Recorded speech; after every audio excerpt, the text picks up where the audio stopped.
안녕하세요, 충스입니다. 여러분, 혹시 인간관계 잘 하고 계신가요? 우리 인생에 있어서 인간관계는 참 어려운 부분인 것 같아요. 나 혼자 잘한다고 해서 되는 것도 아니고, 또 상대방이 열심히 노력한다고 해서 되는 것도 아니죠. 관계를 맺고 있는 사람이 서로가 함께 잘 해야만 좋은 것이 바로 인간관계입니다. 그런데 여러분, 이 사실을 솔직히 모르는 사람이 있을까요? 아는데도 왜 우리가 이렇게 인간관계를 힘들어하는 것일까요? 그 이유는 모든 사람이 다 내 마음 같지는 않기 때문입니다. 인생을 살면서 다양한 사람을 만나는 우리는 어떻게 하면 좀 더 지혜로운 방법으로 좋은 인간관계를 맺을 수 있을까요? 충수의 두 번째 책 리뷰는요, 바로 김수현 작가님의 에세이 애쓰지 않고 편안하게입니다.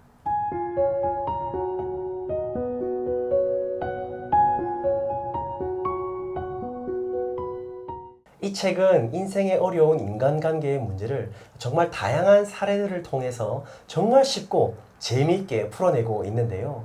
이 책의 이 장점은 무엇보다도 공감의 힘이 엄청나다는 겁니다. 막 책을 읽다 보면요, 나도 모르게 막 위로를 받으면서 고개를 막 끄덕이고 있어요. 이 책은 총 6장까지 있는데요. 제가 깊이 공감하고 특별히 좋았던 부분을 다루면서 애쓰지 않고 편안하게 지금 리뷰하겠습니다. 예쁘지 않으면 어떤가? 특별하지 않으면 어떤가? 당신은 당신 자체로 온전하며 우리 삶은 여전히 소중하다. 1장은요, 나의 존재 가치에 대해서 돌아보는 글들이 참 많이 있었어요. 나는 어떤 존재이고 또 자존감이라는 이 단어가 도대체 무엇인지 그것을 가르쳐 주는데요. 저는 사실 이 1장에 있는 내용들이 다 참 마음에 들었거든요. 그 중에서도 제 인생은 특별하지 않지만 소중합니다 라는 이 에피소드가 저에게 가장 기억에 많이 남았어요. 김수현 작가님이 잠깐 다녔던 회사에 대한 이야기가 이 내용에 나오는데요. 이 회사는 그야말로 잘난 사람이 많이 있었던 그런 회사였습니다. 5개 국어를 하는 사람도 있었고요. 저명한 학자의 제자도 이 회사에 다닐 만큼 그야말로 굉장한 회사였습니다.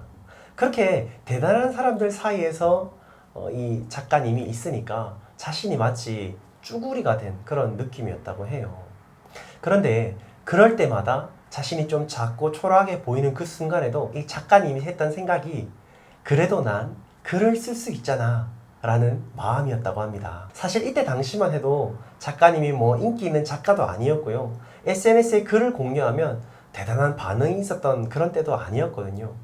그래서 작가님도 스스로를 생각할 때 자신이 꼭 뭐 글 쓰는 것에 있어서 특별하거나 대단하다고 생각을 하지는 않았다고 합니다. 그럼에도 불구하고 이 작가님의 마인드가 참 좋은데요. 하지만 나는 내가 가진 재능이 소중했고 남들보다 우월하진 않을지라도 비교할 수 없는 고유의 것이 내게 있다고 믿었다. 즉 세상에서 하나밖에 없는 자신의 존재를 특별하게 여겼다는 거예요. 작가님은 이 특별한 것과 소중한 것에 대해서 차이를 설명하고 있는데요. 우리 가족, 친구, 연인들이 어떤 그 존재가 특별하고 우월해서 우리에게 소중한 존재가 아니라 우리가 마음을 주어서 그들이 우리에게 소중한 존재가 되는 것처럼 나는 물론이고 내가 가진 그 어떤 것들이라도 내가 그것을 그 존재 자체만으로도 소중히 여길 수 있다면 그러면 나의 자존감이 채워진다는 겁니다. 즉 자존감이란 꼭 나의 존재를 특별하게 여기는 마음이 아니라 특별하지 않아도 나의 존재 자체를 소중하게 여길 줄 아는 그 마음이라는 겁니다. 예쁘지 않아도 특별하지 않아도 나의 존재 자체는 온전하며 나의 삶은 소중하다는 것. 바로 이 따뜻한 진실을 가르쳐주는 이 책이 참 좋습니다. 일방적인 노력으로 지탱되는 관계는 곧 허물어질 수밖에 없다. 단단한 관계는 서로의 노력으로 만들어진다. 1장에서는 나의 존재의 가치에 대해서 한번 배워봤다면 이 2장에서는요, 나와 다른 사람의 이 보이지 않는 관계에 대해서 소개하고 있습니다. 이 책을 읽으면서 어떻게 하면 좀 건강한 인간관계를 할 수 있을까를 스스로 계속 고민하게 되는데요. 사실 우리는 이 인간관계를 맺으면서 상대방에게 너무 과도하게 막 들이댈 때도 있고 또 때로는 너무 느슨하게 떨어져 있을 때도 있잖아요. 그만큼 우리가 인간관계를 맺을 때 조금 미숙하기 때문이겠죠. 그런데 이 작가님은요, 이런 부분에 대해서 우리가 인간관계를 맺어갈 때 나는 물론이고 상대방에게도 너무 지치지 않도록 이 적당한 선에서의 경계를 잘 세운 뒤에 건강한 관계를 맺어가자고 이야기합니다. 사람과 사람이 관계를 맺는다는 것은 하루아침에 끝나는 것이 아니라 장거리 여행을 하는 것과 같기 때문에 충분히 심호흡하고 꾸준히 페이스를 유지하면서 여유 있게 하는 것이 필요하다는 것입니다. 자, 그런데요, 여기서 우리가 좀 기억해야 할 점이 있습니다. 나라는 존재는 이 세상에 하나밖에 없는 존재이거든요. 내가 뭐 특별히 뭔가 되어서 어떤 존재가 되었기 때문에 특별하고 존귀한 존재가 아니라 나 존재만으로도 존중을 받아야 합니다.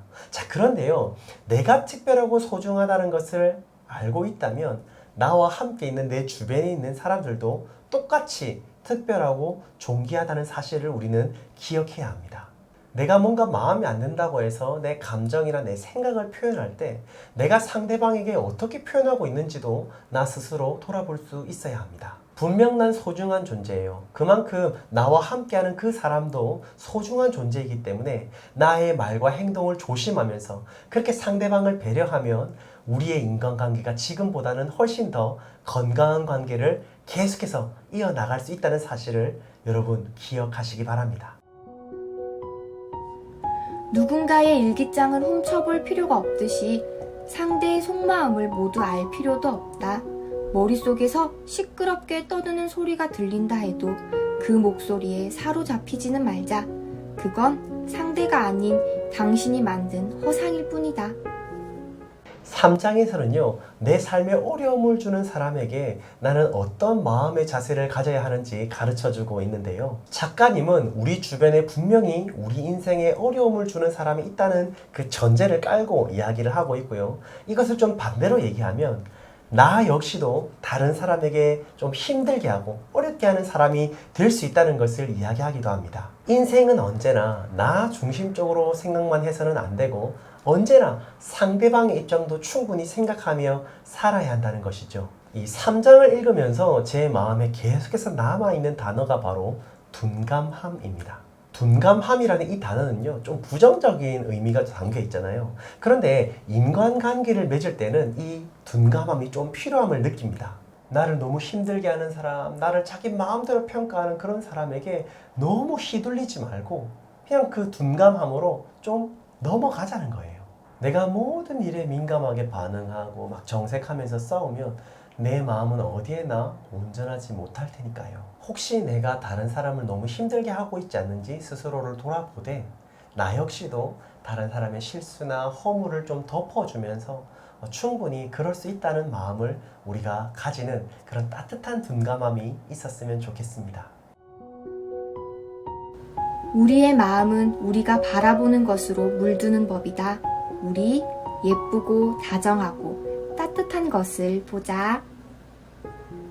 4장은요, 이게 아니면 안 된다, 이랬어야만 했다 라고 생각하는 사람들과 상담을 하는 것 같은 내용이었습니다. 내 믿음, 내 신념, 다른 사람을 지나치게 생각하는 그 마음까지 마치 인생을 사는데 획일적인 정답이 있는 것처럼 생각하는 사람이 있다는 겁니다. 그러다가 나를 향한 주변의 반응이 좋지 않으면 굳이 그럴 필요가 없는데 꼭 막 과거에 있는 나의 모습까지 들고 와가지고 막 스스로를 괴롭히는 사람이 있다는 겁니다. 씩씩하고 당당하게 살아간다는 것이 무엇일까요? 이것은요, 뭐 내 마음대로 살겠다는 그런 방종의 개념이 아닙니다. 무조건 이렇게 해! 이렇게 해야만 제대로 하는 거야! 라는 어떤 정답의 틀이 있는 것과 같은 삶을 사는 것이 아니라 주변을 너무 힘들게 하고 괴롭히지 않는 선에서 나만의 것을 멋지게 표현하고 또 나의 자유함을 정말 멋지게 한번 몸부림치는 것, 그것이 씩씩하고 당당하게 사는 것이 아닐까요? 작가님의 표현처럼 우리가 사는 날 동안에 좋은 것만 보고 좋은 생각을 하면서 이렇게 좋은 날에 좋은 사람으로 살아가면 좋겠습니다. 우리가 상대와 약간의 마찰력을 만든다면 그들이 괴물이 되지 않는 데 도움을 줄 수도 있다. 도로 위의 과속 방지턱처럼 약간의 불편함이 서로를 안전하게 하는 것이다. 5장은요, 우리 인간관계에 있어서 표현을 하는 것이 얼마나 중요한지를 우리에게 가르쳐주고 있습니다. 내가 다른 사람에게 받는 불이익이나 스트레스 받는 거, 그리고 좋은 것을 받는다든지 선물을 받는다든지 그런 것들도 우리는 사람들에게 표현을 할 수 있어야 한다는 겁니다. 내가 표현을 하지 못하면 상대방은 알지 못합니다. 그것이 좋은 것이든 나쁜 것이든요. 아니 꼭 그걸 말로 해야 해? 라고 물어보실 수 있을지 모르겠지만 진짜 말을 안 해서 모르는 경우들이 굉장히 많이 있습니다. 그러니 제발 이 표현을 할 수 있어야 한다는 겁니다. 관계는 기본적으로 다른 사람과 내가 함께 하는 것입니다. 그러니까 항상 다른 사람에 대한 입장도 우리가 충분히 생각할 수 있어야 하는 것이죠. 좋으면 좋다, 싫으면 싫다라고 표현을 할 수 있어야 합니다. 물론 이 표현을 한다는 것에도 연습이 필요하겠죠. 무작정 내 마음에 있는 얘기를 막 그렇게 표현을 하면 나중에 뒷감당을 할 수가 없으니까요. 관계를 맺을 때 표현을 하는 것은 필수인데요. 그럼 어떻게 하면 좀 표현을 잘 할 수 있을까요? 이 좋은 것은 그냥 감사합니다, 고맙습니다 라고 하면서 어떤 그 좋은 일에 대해서 구체적으로 감사의 표현을 하면 되는데요. 이 문제는 상대방 때문에 내가 좀 화가 났을 때잖아요. 그때는 우리가 어떻게 표현을 하면 좋을까요? 작가님은 멋진 표현을 가르쳐 주기는 합니다. 진짜 화가 났을 때, 야, 너 정말 죽고 싶냐? 라는 표현보다는 진짜 요단강 편도로 크루즈 타고 싶으세요? 오랫동안 너무 애써온 당신에게, 삶에서 스스로를 소외시켰던 당신에게 이제는 다정해도 괜찮다. 6장에서는요, 저는 이 다정하게라는 이 말이 얼마나 멋지고 아름다운 말인지 참 생각을 많이 하게 되었었습니다. 나는 얼마나 나 스스로에게 다정했나, 정말 나에게 그 어떤 것보다도 소중한 존재라고 이야기를 해준 적이 있었나?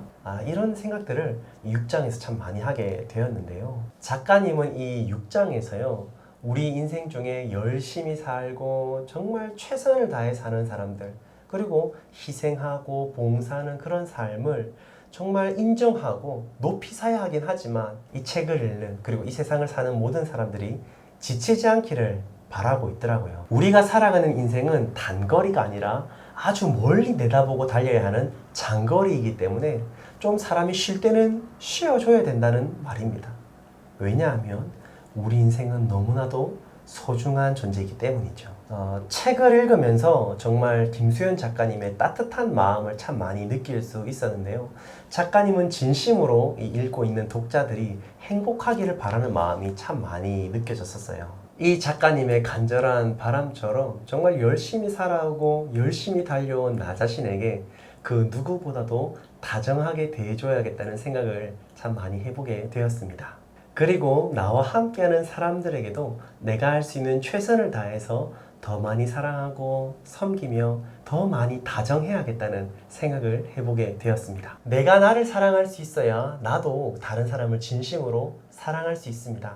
그러니까 나로부터 먼저 시작된다는 사실을 여러분 기억하시기 바랍니다. 건강한 인간관계를 배우고 또 따뜻한 위로와 공감이 필요하다면 애쓰지 않고 편안하게 한번 읽어보시는 게 어떨까요? 저는 충수였고요. 다음번에 더 좋은 책으로 여러분들께 인사드릴게요. 여러분들의 삶을 응원합니다. 안녕.